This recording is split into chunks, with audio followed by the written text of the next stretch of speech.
Hello student, KSN chemistry classes में आपका स्वागत है। आज हम वेरी मोस्ट इम्पॉर्टेंट टॉपिक को लेके आए हैं, जिस चैप्टर का नाम है ईथर ऑर्गेनिक केमिस्ट्री में, यानी कार्बनिक रसायन में। ये चैप्टर इतना इम्पॉर्टेंट है कि इस चैप्टर को हम लोग एक ही वीडियो में पढ़ेंगे और 100% आपको इस चैप्टर में से कुछ ना कुछ मिलने वाला है।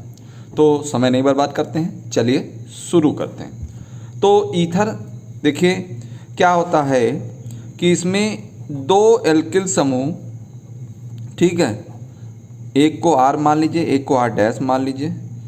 दो एल्किल समूह क्या होते हैं, एक ऑक्सीजन परमाणु से जुड़े हुए होते हैं।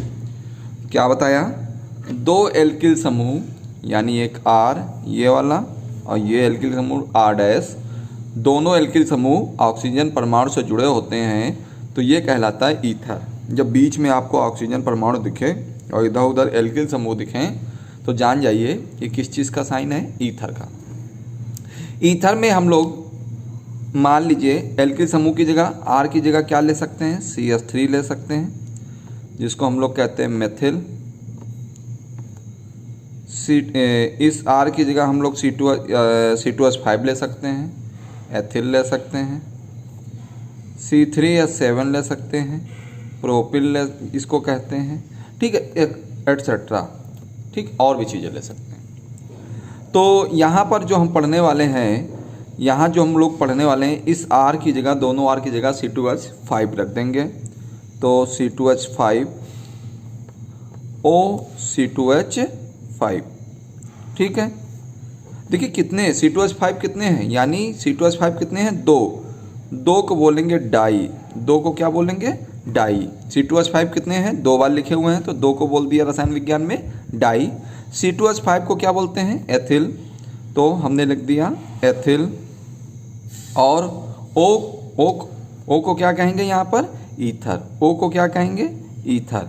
तो ध्यान से देखिएगा, यहाँ दो एथिल हैं, C2H5 कितने हैं, दो को डाई कह दिया, C2H5 को एथिल कह दिया, और बीच में किस चीज़ का साइन है, ईथर। यानी चैप्टर कौन सा पढ़ रहे हैं, ईथर का। तो ये हम पढ़ने वाले हैं डाई एथिल ईथर के बारे में। अब आ जाइए, डाई एथिल ईथर बनाने की जो सामान्य विधियां हैं, यहाँ पर मैं हेडिंग डाल लेता हूँ, बनाने की विधि।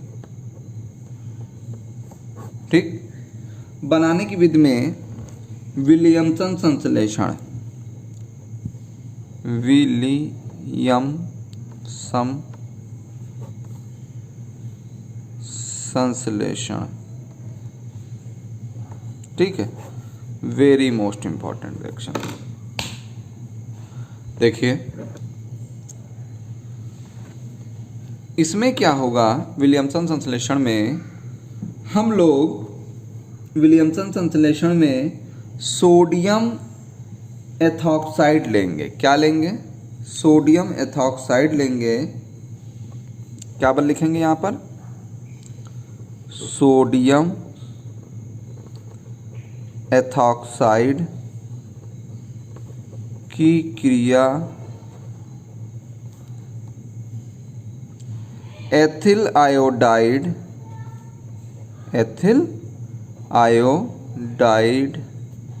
के साथ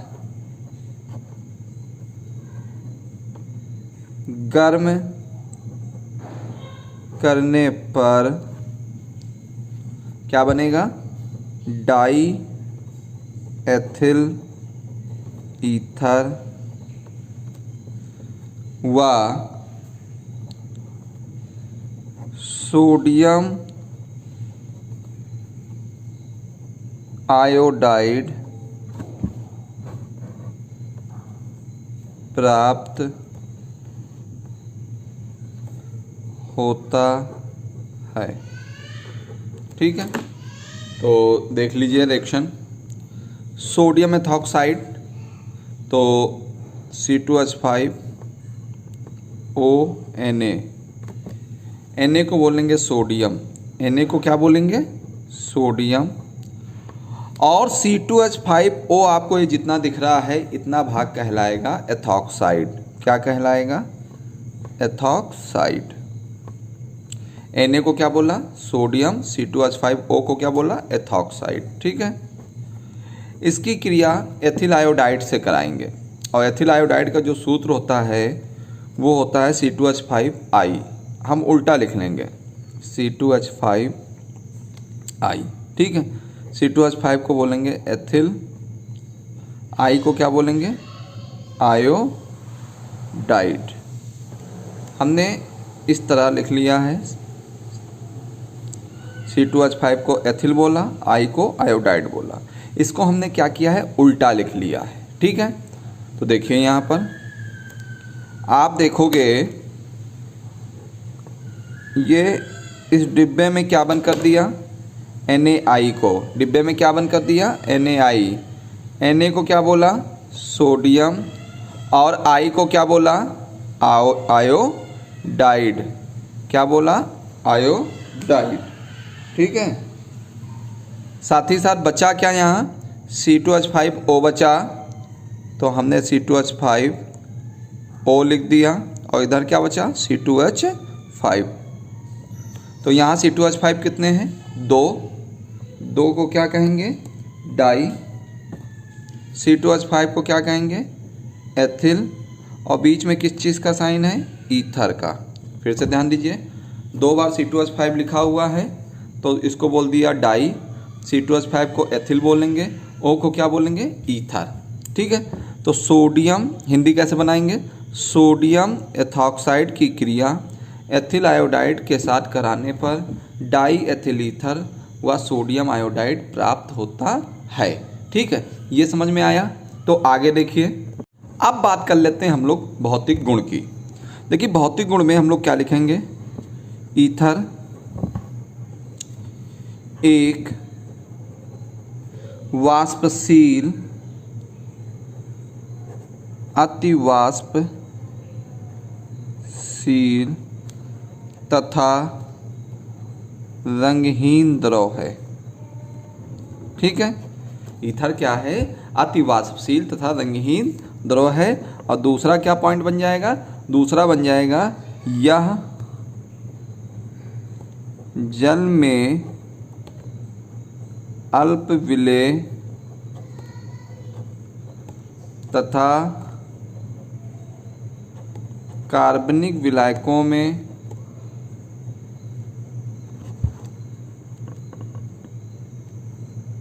विलेय है। ठीक है, यानी जल में बहुत ही कम घुलता है। और जो कार्बनिक विलायक हैं, जैसे कार्बनिक विलायक में हम बात कर लें एथिल अल्कोहल की,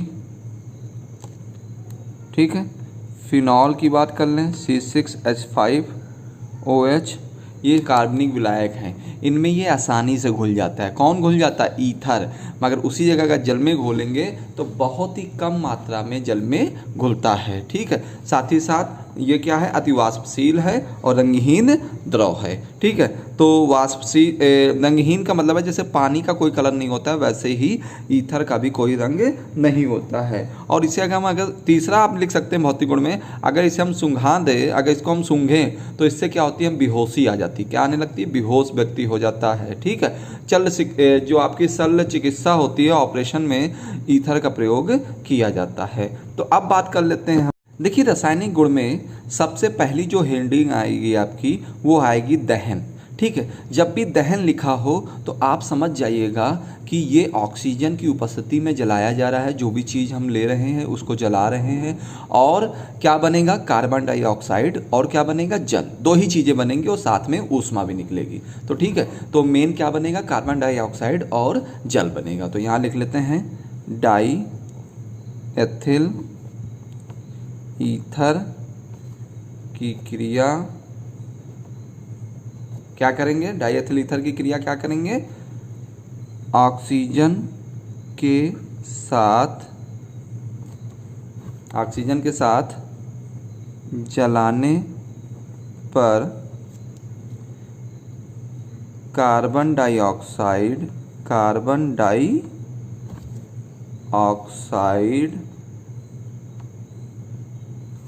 व जल प्राप्त होगा। ठीक है, जल प्राप्त होगा। अब इसको रिएक्शन के माध्यम से अगर हम समझें तो देखिए डाईएथिल ईथर का सूत्र क्या होता है, C2H5O C2H5। ठीक, 2 बार C2H5 लिखा हुआ है, तो ये हो गया डाई, क्या हो गया, डाई। C2H5 को क्या कहेंगे, एथिल, और बीच में O लगा है यानी ईथर। इसको किसके साथ जलाएंगे, ऑक्सीजन के साथ। तो ऑक्सीजन के साथ जैसे ही जलाएंगे तो हमेशा याद रखिए आपको क्या प्राप्त होगा, कार्बन डाइऑक्साइड। C को क्या बोला, कार्बन, 2 को क्या बोला, डाई, और O को क्या बोला, ऑक्साइड, कार्बन डाइऑक्साइड, और क्या प्राप्त होगा, जल, H2O। ठीक, अब इसके बैलेंस करने की बारी आ गई। तो बैलेंस हम लोग कैसे करेंगे देख लीजिए। यहाँ पर टोटल नंबर ऑफ कार्बन कितने हैं, 2, और 2 कितने हो गए, 4। ठीक, इधर कितने हैं, 1, तो आगे 4 लगा दें, 4 कार्बन हो गए। अब हाइड्रोजन देख लीजिए, 5 और 5 कितने हो गए, 10। यहाँ कितने हैं, 2, तो 5 लगा दें, 5 दूनी 10। ऑक्सीजन देख लीजिए, इधर देखिए ऑक्सीजन, 4 दूनी 8 और 5 13, 4 दूनी 8, 8 5 13। तो यहाँ क्या करेंगे, कितने लगा देंगे, 6 लगा देंगे, 6 दूनी 12 और 12 और 1 13, 6 दूनी 12 और 1 13। इधर देखो 4 दूनी 8, 8 5 13, इधर भी कितने हैं, 6 दूनी 12 1 13, दोनों ओर क्या हैं, ऑक्सीजन 13 13 हैं। यदि हमारी समीकरण में तीर के इधर और तीर के उधर ऑक्सीजन बैलेंस है तो हमारी समीकरण 100% संतुलित मानी जाती है। अगली रिएक्शन है, देख लीजिए यहाँ पर क्लोरीन के साथ क्रिया, क्लोरीन के साथ क्रिया। ठीक, very very most important reaction. Chlorine के साथ क्रिया 2 प्रकार से होगी। पहले अंधेरे में, अंधेरे में देखिए क्या होगा, लिख रहा हूं मैं हिंदी, डाई एथिल ईथर की क्रिया क्या करेंगे, क्लोरीन के साथ कराने पर 1 mono chloro die ethyl ether प्राप्त होता है तथा इसकी पुनः अभिक्रिया कराने पर किसके साथ, इसकी पुनः क्रिया कराने पर किसके साथ, क्लोरीन के साथ, क्लोरीन के साथ। तो क्या प्राप्त होगा, 1,1 die chloro die ethyl ether. ठीक है, प्राप्त होगा। तो रिएक्शन देख लीजिए, रिएक्शन ही ध्यान से देखिएगा। देखिए डाई एथिल ईथर लिख लेते हैं, die ethyl ether C2H5O C2H5, ये क्या है, 2 बार C2H5 लिखे हैं तो डाई, C2H5 को क्या बोला, एथिल, और इसको क्या बोला, O को क्या बोला, ईथर। इसकी क्रिया क्लोरीन के साथ कराएंगे, क्लोरीन के साथ कराया तो देखिएगा, ध्यान से देखिएगा इस रिएक्शन को। थोड़ा सा इसका लिखने का ढंग हम सही से लिख लेते हैं, थोड़ा और मॉडिफाई कर लेते हैं तो तब आपको समझ में आएगा। इसका जो असली लिखने का ढंग है वो इस तरह है, इस तरह नहीं लिखेंगे। देख लीजिए C2H5 ना लिख के हम लोग क्या करेंगे, CH3 CH2O CH2 CH3। ठीक, अब देखिए यहाँ पर कै कार्बन है? 2, 2 कार्बन है। हाइड्रोजन कितने हैं? 5, 3 और 2 कितने होते हैं? 5। फिर क्या है? ऑक्सीजन है। यहाँ 2 कार्बन है तो 2 कार्बन, 5 हाइड्रोजन, 2 और 3 5 हाइड्रोजन। ठीक है। अब इसकी क्रिया किसके साथ करानी है? क्लोरीन के साथ करानी है। तो क्लोरीन के साथ जैसे ही कराओगे तो ध्यान दीजिएगा, क्लोरीन के साथ कराने पे क्या होगा, यहाँ ये क्या है? क्रियात्मक समूह, और ये पहला कार्बन, ये दूसरा कार्बन। इस क्रियात्मक समूह के इधर ये पहला कार्बन, ये दूसरा कार्बन। तो क्या करना है, एक बार देखिएगा, इस CH2 से यहाँ कितने H आपको दिख रहे हैं? 2 H दिख रहे हैं। तो इसमें से 2 H में से एक H निकाल लेंगे, एक H और एक Cl लेके माइनस में HCl निकाल देंगे। फिर से ध्यान दीजिए, 2 H में से एक H और यहाँ 2 Cl में से एक Cl लेके माइनस का HCl निकाल देंगे। अब एक Cl जो बचा है, जहाँ से हमने H निकाला था वहाँ पे हम जोड़ देंगे। तो ध्यान से देखिएगा, CH3 CH Cl। ठीक है, CH3 CH बचा, एक H यहाँ पर ये देखिए निकाल चुके हैं, एक Cl बचा था, वो जो हाइड्रोजन निकाला था वहाँ पे हमने ये देखिए जोड़ दिया। बाकी आप वैसे लिखिए, O CH2 CH, यहाँ पर लिख देते हैं CH3। फिर देख लीजिए, CH3 CH Cl O CH2 CH3। ठीक है, इस तरह आपको समझ में आया। अब आगे देख लीजिए, इसका नाम कैसे पढ़ेंगे? ये क्रियात्मक समूह, ये पहला कार्बन, ये दूसरा। इस पहले कार्बन से Cl लगा है तो 1 लिख दिया, एक Cl को मोनो बोला और Cl को क्या बोलेंगे? क्लोरो। ठीक है, और ये जितनी भी जो Cl लगा है किसके ऊपर लगा है? ये किस सूत्र के ऊपर लगा है? Die ethyl ether. ये क्या है? Die ethyl ether. ये जो सूत्र है ये किसके ऊपर Cl लग गया है? डाई एथिल ईथर के ऊपर, डाई एथिल ईथर। ठीक है, अब इस डाई एथिल ईथर की पुनः क्लोरीन के साथ कराएंगे। तो हम तीर, हमारे पास जगह तो है नहीं, तो हम लोग क्या करेंगे? तीर बना लेंगे, इधर ही तीर बना लेंगे। ठीक है, ऐसे चलते हैं। तो इसकी क्रिया क्लोरीन के साथ कराएंगे। तो इस बार ये वाला जो 2 कार्बन, एक कार्बन के साथ ये 2 हाइड्रोजन जुड़े हैं, इसके ये पहला कार्बन, ये दूसरा कार्बन। ठीक है, इसके दोनों हाइड्रोजन में से एक हाइड्रोजन निकाल लेंगे और एक Cl ले लेंगे। तो माइनस में क्या निकल गया? HCl। यहाँ एक H बचा और जो एक Cl बचा है वो यहाँ पे लगा देंगे। ठीक है, तो देखिए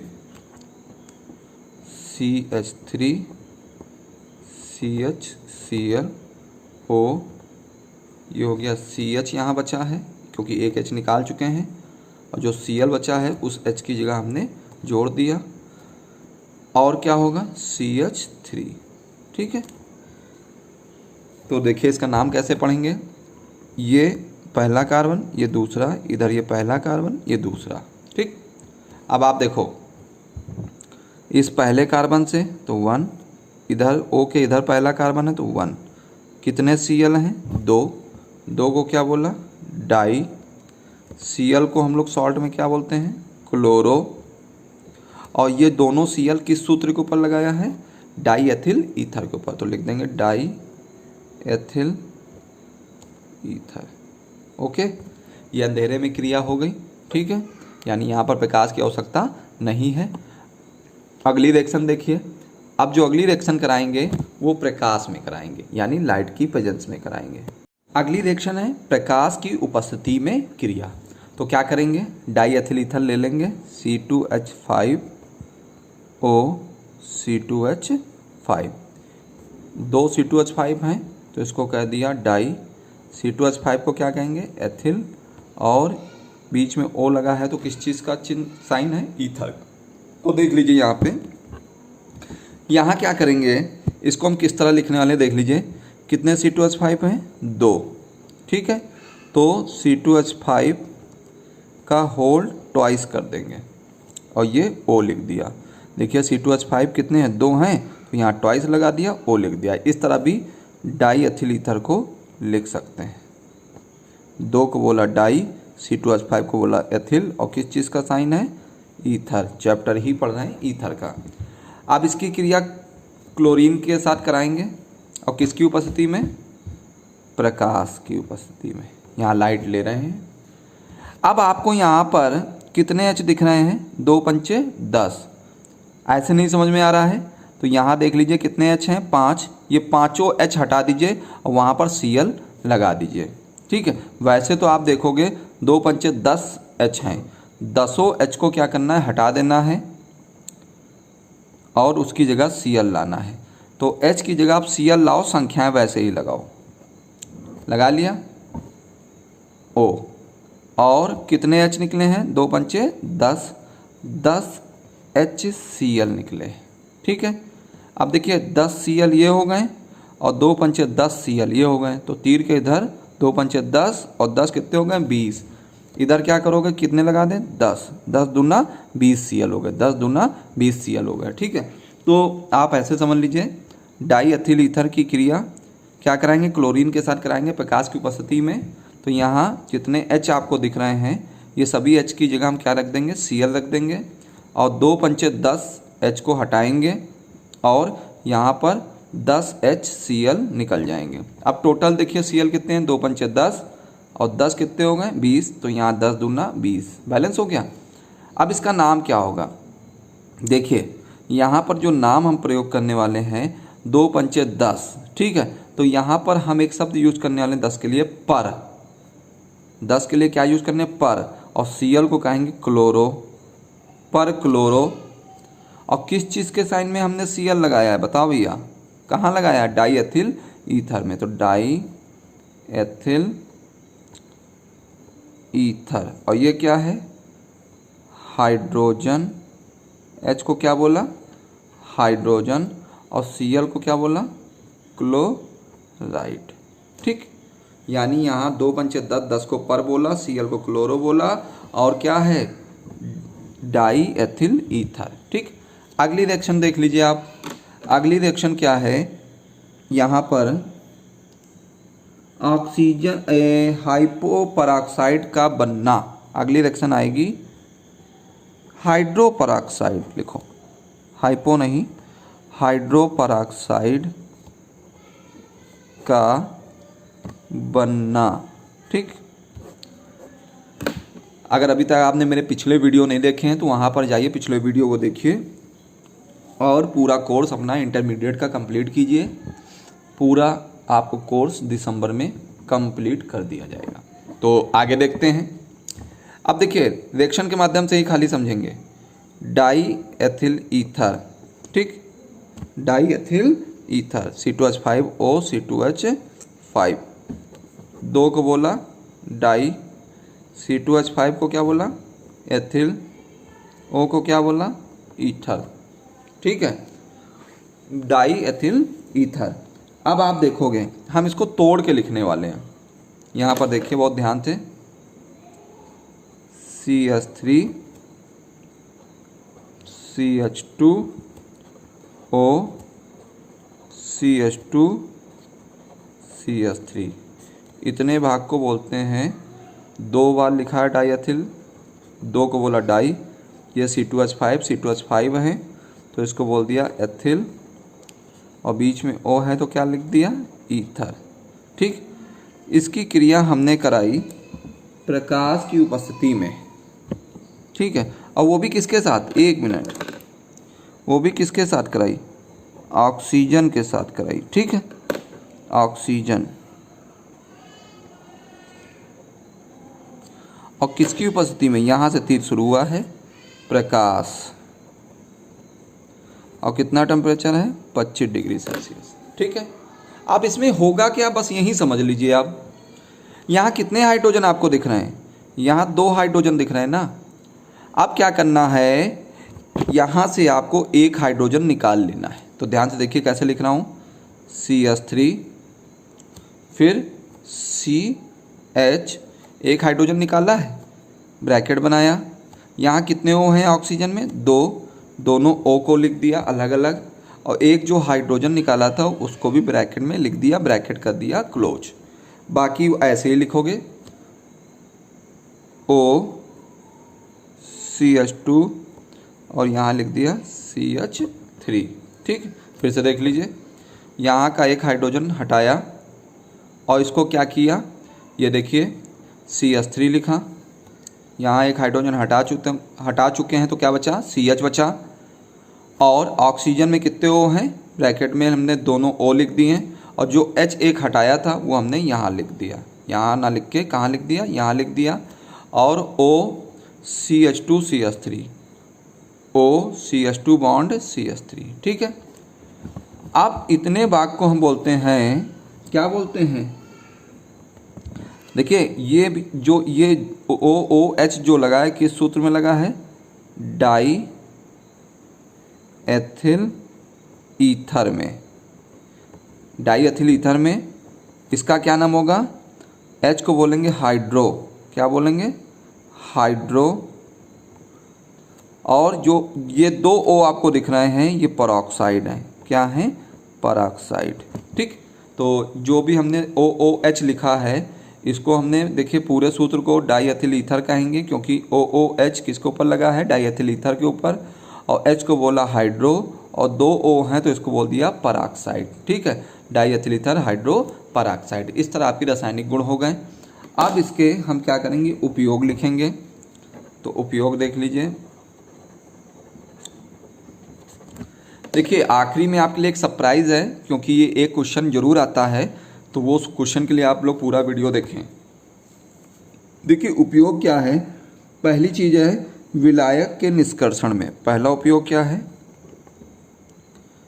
विलायक के निष्कर्षण में, और दूसरा है शल्य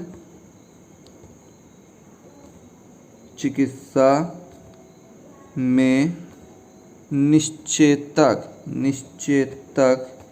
के रूप में, ठीक है। निश्चेतक का मतलब होता है बेहोशी में दिया जाता है, जब हम ऑपरेशन करते हैं तो वहाँ पर क्या कहते हैं, बेहोशी में देते हैं इसको, ठीक है। तो आगे देख लीजिए, क्वेश्चन बहुत आता है कि ईथर को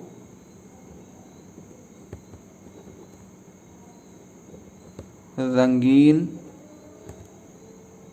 बोतलों में भर कर रखा जाता है, क्यों, रीज़न बताइए। तो इसका रीज़न यही है, क्योंकि ईथर को रंगीन बोतलों में इसलिए भर के रखा जाता है क्योंकि ईथर क्या होता है, वो ईथर प्रकाश की उपस्थिति में वायु के साथ क्रिया कर लेता है। ईथर क्या करता है, प्रकाश की उपस्थिति में वायु के साथ क्रिया कर लेता है। अगर रंगीन बोतल में नहीं रखा है, प्रकाश की उपस्थिति में वायु के साथ क्रिया कर लेता है, प्रकाश की उपस्थिति में ऑक्सीजन के साथ क्रिया कर लेता है और बना लेता है हाइड्रो परऑक्साइड। क्या बना लेता है, हाइड्रो परऑक्साइड, यानी परऑक्साइड बना लेता है, जो कि एक विषैला पदार्थ है। समझ गए, यानी हम क्या करते हैं, ईथर को रंगीन बोतलों में ना रखकर अगर हम एक वाइट कलर की बोतल में रखेंगे तो उसको क्या, उसमें क्या होगा, वो प्रकाश की उपस्थिति में ऑक्सीजन के साथ क्रिया कर लेगा और परऑक्साइड बना लेगा, और परऑक्साइड एक विषैला पदार्थ है, ठीक है। तो इसीलिए ईथर को रंगीन बोतलों में रखा जाता है। तो आज के लिए केवल इतना ही काफ़ी है। अगर ये वीडियो आपको अच्छा लगा है तो ज़्यादा से ज़्यादा लोगों को शेयर करें, क्योंकि ईथर का चैप्टर केवल एक ही वीडियो में पूरा हमने समझाया है। वेरी मोस्ट इंपॉर्टेंट है, पेपर में 100% आएगा। अगर आपको समझ में आता है तो ज़्यादा से ज़्यादा लोगों को शेयर करें, सब्सक्राइब करें, कमेंट करें। जय हिंद, जय भारत।